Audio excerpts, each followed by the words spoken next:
Hi everyone, welcome back, and I really hope you had a lovely half term. We're on this sort of last section of Crime and Punishment now, which is modern crime. So I think you did really well in the Whitechapel section from the work that I was getting in. So we just got one final bit, and then you have done the very first part of your history GCSE, which is exciting, and you've done it in a very odd way. So you'll probably always remember this one. Anyway, so today we're going to start to look at the things that changed in the 20th century. So that means there is more technology, the government is more involved in things, and things that were not crimes previously have now become crimes, and things that were crimes have now not become crimes. Okay, I'll explain more in a minute. There's been a little change in the 20th century. So you're going to do some work today on the factors that have affected change in the 20th century for crimes, punishment, and things like that. So I'm just going to chat through each one. Okay, the first one is the government. So the government is now a lot more involved in crime and punishment. They're more organised. They're more established as a decent government who know what they're talking about, have been elected by the people, that kind of thing. So the government has taken a more active role in people's lives, and we've now got a very well established police force, things like that.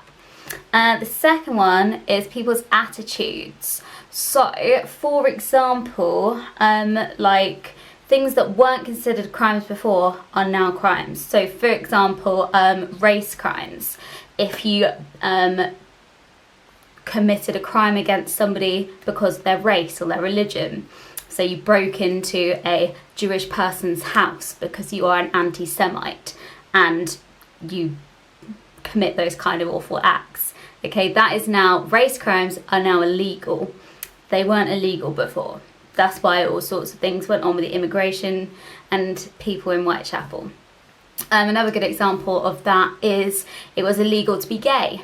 It is now not illegal to be gay, and if you beat up somebody on the basis of their sexuality, that is a homophobic crime, and it is now actually illegal. See, these things were not illegal in the past. I mean, it wasn't even legal to be gay openly.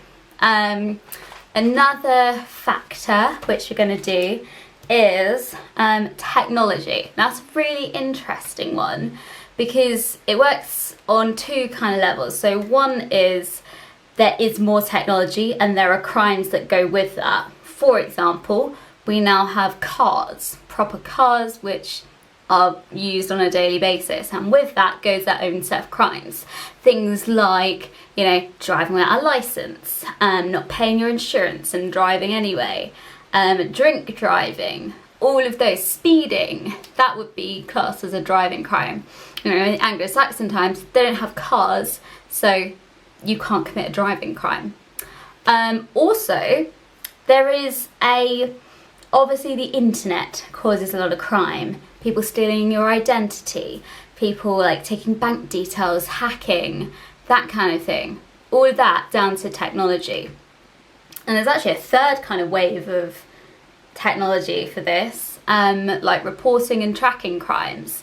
For example, if there's a crime happened, it'll be reported to police, it'll be logged on a database, not just written down or not done anything with at all in probably the days of the early police. We also have, DNA and that kind of technology. You can run that through a database and you can catch criminals that way. And the last thing is, attitudes to criminals, which is interesting.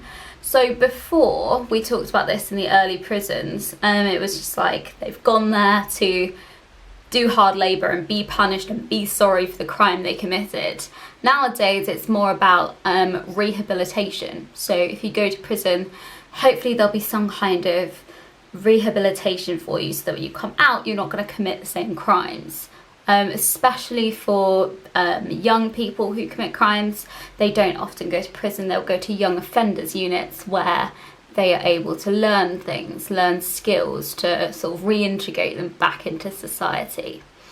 So there are some little examples for you, and it's a pretty easy lesson today. We're just going to introduce the new 20th century ideas of crime, punishment, and a little bit of law enforcement.